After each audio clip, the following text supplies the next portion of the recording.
4 takeaways from Houston's biggest stretch of the season. Houston, when this season's most meaningful homestand began, the Houston Astros sat a half game out of first place in the American League West and were in desperate need of a trade deadline boost. When it ended Wednesday, Houston had overtaken the Texas Rangers for first place in the division, secured a tiebreaker that effectively doubled its 1-1-2 game lead, and positioned itself firmly in the postseason. Advertisement Acquiring Daulton Varsho from the Toronto Blue Jays raised the floor of the Astros outfield, but the help Houston sought for the starting rotation never arrived. Still, a 4-2 homestand continued the club's best stretch of baseball this season. Get ready for a fitness upgrade. Featuring cutting-edge technology and high-precision sensors and tracking on the free VSync app, the eTech City Smart Fitness Scale is your platform for success. The scale provides 13 essential biometrics, complete with helpful data graphs on the VSync app, all viewable on your personal profile. The scale handles all kinds of shapes and sizes and is safe for the whole family to use, at home or on the go. Ready to order? Scan the QR code now or visit grabdeal.us/9. Carlos Correa's return is not out of the question. Carlos Correa's comeback attempt cleared another roadblock Tuesday afternoon, when doctors cleared him to resume swinging a bat. Hitting a baseball remains distant, but taking dry swings is meaningful for Correa, who tore the peroneus brevis tendon in his left ankle during a freak batting practice accident in early May. Repair surgery requires at least 6 months of recovery, Correa said at the time. Now, not even 3 months after his May 11 operation, Correa is increasing his baseball activities, according to manager Joe Espada. Correa is sprinting, fielding ground balls, and started his swing progression on Tuesday. There is cautious optimism around the organization, with the caveat that much has to happen in a shrinking calendar. It is why Espada said Wednesday he is trying not to consider how he would configure his lineup if Correa returns. Would Correa be capable of playing defense? Would his workload be limited in any capacity? If we ever get to that point, Espada said, we'll sit down and talk about it. There is one non-negotiable. Isaac Paredes must remain in Houston's everyday lineup.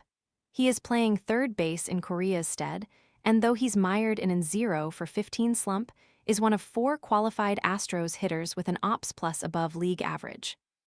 Provided he can play with no restrictions, Correa is a clear defensive upgrade over Paredes.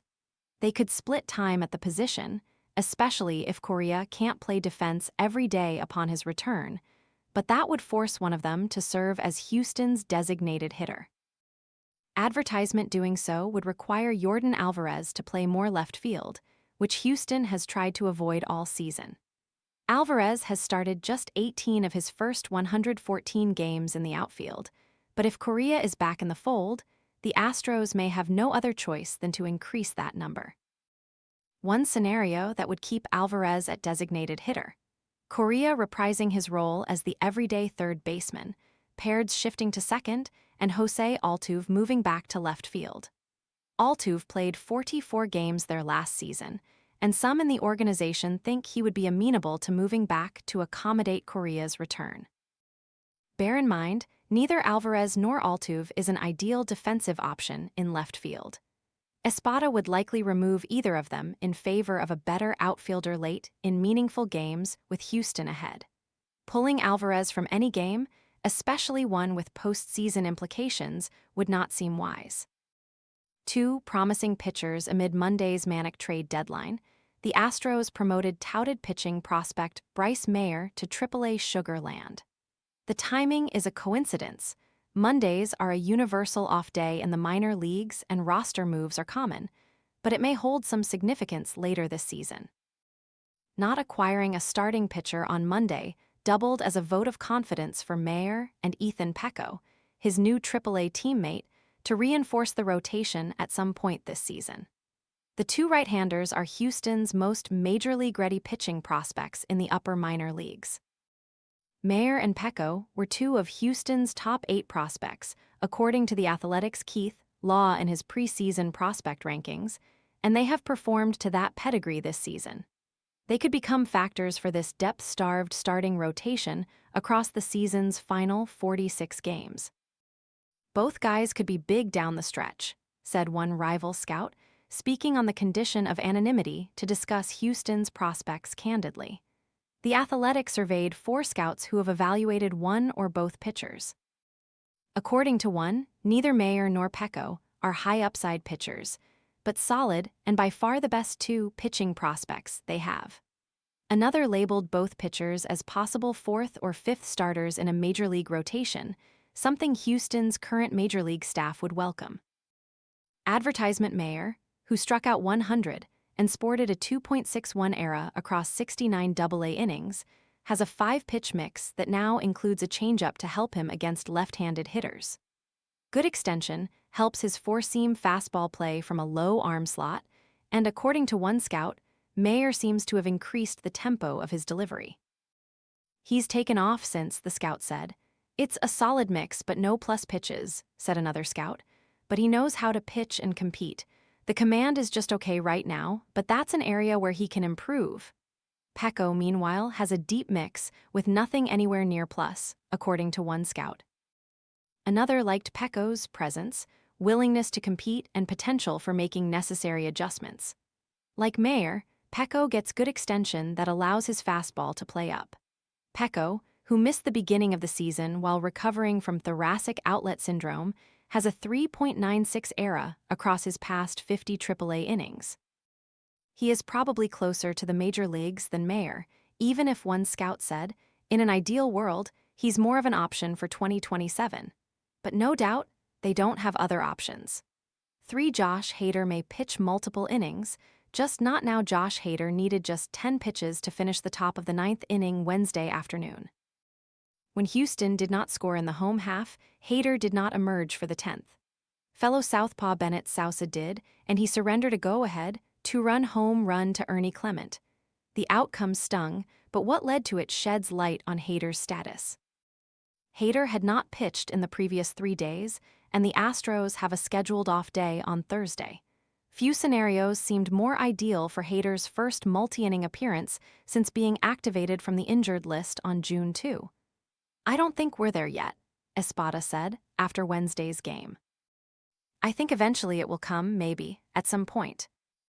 But we feel so good about our bullpen and the options we have that I think we still need to let that develop a little bit more.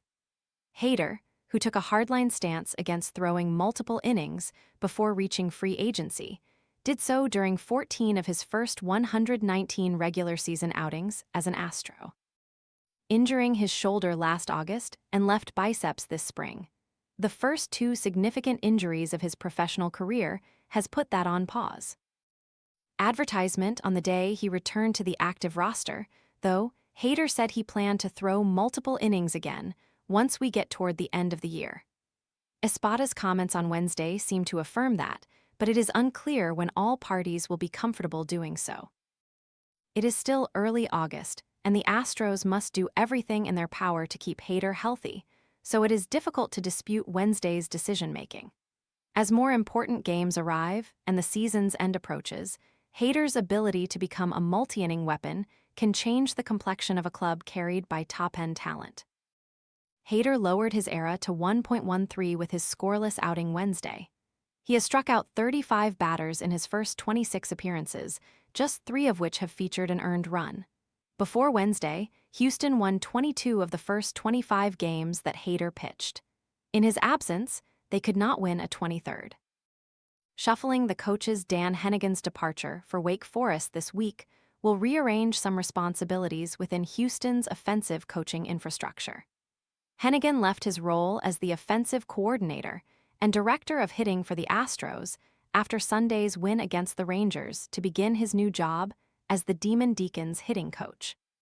The 36-year-old biomechanics master paired well with hitting coaches Victor Rodriguez and Anthony Iapos, veteran coaches who had lengthy professional playing careers.